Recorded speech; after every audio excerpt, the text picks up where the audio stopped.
Hi all, it's Jax and Jessica, and we're here at Thrive Tribe Cafe, which is our labor of love. We're getting things ready for everyone, and we're so excited to bring spirituality into the physical in this manner. We also wanted to touch base tonight, open up some space for discussion about these current energies, what we're feeling, what we've been witnessing, and how we can be empowered through this energy, as well as the themes behind it. Let's talk about archetypes, let's talk about planets, let's talk about signs, let's dig right in. So what we're dealing with right now is Venus and Scorpio. And so when I think of Venus and Scorpio, I think of how we're magnetizing, how we're drawing in, we're taking a look at our relationships through the lens of Scorpio, right? And Scorpio has this intensity, this sexiness, this taboo energy, this healer, shaman, detective. There's so much here that's asking us to take this deep dive into our relationships. And on a personal level, what I've been experiencing is I've been wanting to take a look at my relationships with all people, friends, family, partnerships, all of it, and just really make sense of it. What is the purpose here? How are we connecting, and is it serving? And also there's this element of fears within those relationships, and taking a really solid look at that as well through this time.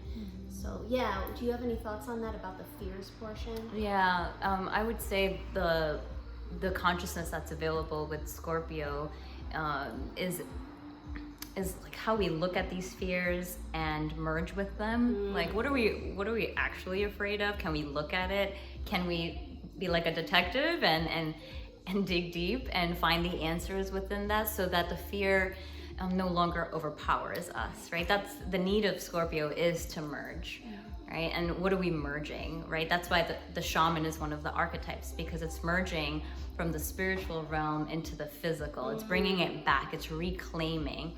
And that's what we do when we heal, right? We're essentially going back to that wholeness. And in order to get to that wholeness, we get to look at that dark side. We get to look at the shadow.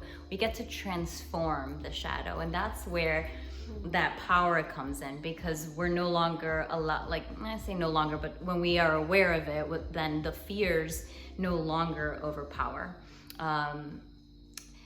Because what happens, what I see with that consciousness is Scorpio is connected to the element of water, and it's a fixed sign, meaning the modality, the perspective is in that space of this is what it is. And so sometimes if we get really stuck in whatever emotional turmoil, whatever, maybe it might be wounds or trauma, or grudges or resentment, then that shadow side could really come in and affect our relationships. It can affect how we express love and what we allow in. And so because we're afraid of, are people gonna hurt me, right? Or am I gonna be successful? Whatever the fear is, that Scorpio energy within us, within our own psyche, is helping us take a look at it and transform it. It's connected to the Phoenix energy, right? So am I willing to go into this underworld, into this within my own darkness, so that I can be more in alignment with what my soul is here to do? That's always what I feel comes out when I express something. It is like the work is constantly how can I be in alignment? What lets me know I'm in alignment with what my soul is here to do? And so the way that I've been perceiving some of this energy is I've been questioning, like, how do I let love transform me? And that might be, whether it's a partnership or business or family. That's a big one.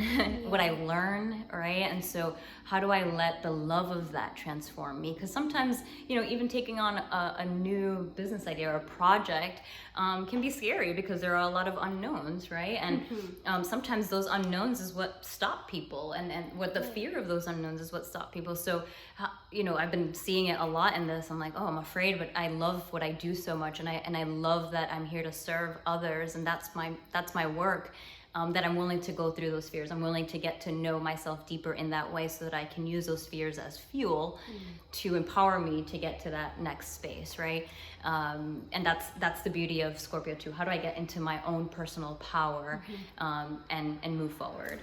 Oh yeah, absolutely. Taking a look at those parts of ourselves that may have in the past prevented us from taking those steps forward, right? Because we're talking about like something like starting a business or a brand new relationship or a brand new friendship even takes for us to be able to put ourselves on the line and be vulnerable. It often will ask for us to reflect on ourselves and take a look at Are we worthy? Do we feel that we're worthy here?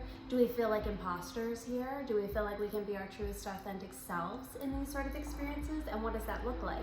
And so with this energy of Scorpio behind it, we're being asked to look at these fears, bring them right on up to the surface, and work through it, right? And we work through it with love. So what I've been saying to myself and to clients is like, be gentle with yourself through this process. Like, please be gentle with yourself, love yourself as you would a best friend, as you would a child as well. Just presenting with as much unconditional love as possible through this process of transformation. Yeah, and when those shadow pieces come up, or that dark energy comes up within what you're feeling for self, feel it. Allow yourself to feel it. And while feeling it, step into that space of compassion and of gentleness towards self, rather than getting spiteful and stinging, right? Like what the Scorpio energy is. It's like, it could be a stinger. It could be pretty intense, nasty energy if it's not integrated, right? And so it's taking that and transforming it, and that transformation is internal, and so that it doesn't come out for others. It's not projected onto others. It's reflected and acknowledged as that raw honesty of, this is who I am, and this is who I'm willing to become as well, right? Yeah. Absolutely.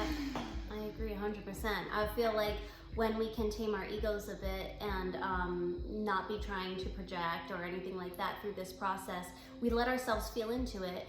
And we can't stay in there too long, right? So if it feels like you're in there too long and like you need a helping hand, lean on your spiritual team, lean on your soul family, lean into your faith in a whole other way, and just know that we do have the strength to pull ourselves up through this, and we do have the strength to not only rise through it, but also to dissolve, to transmute, to completely transform through this process and become that phoenix rising.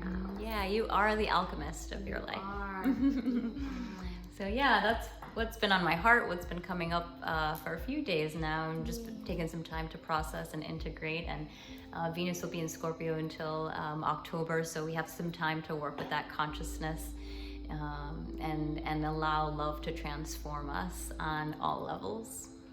Aho. Namaste.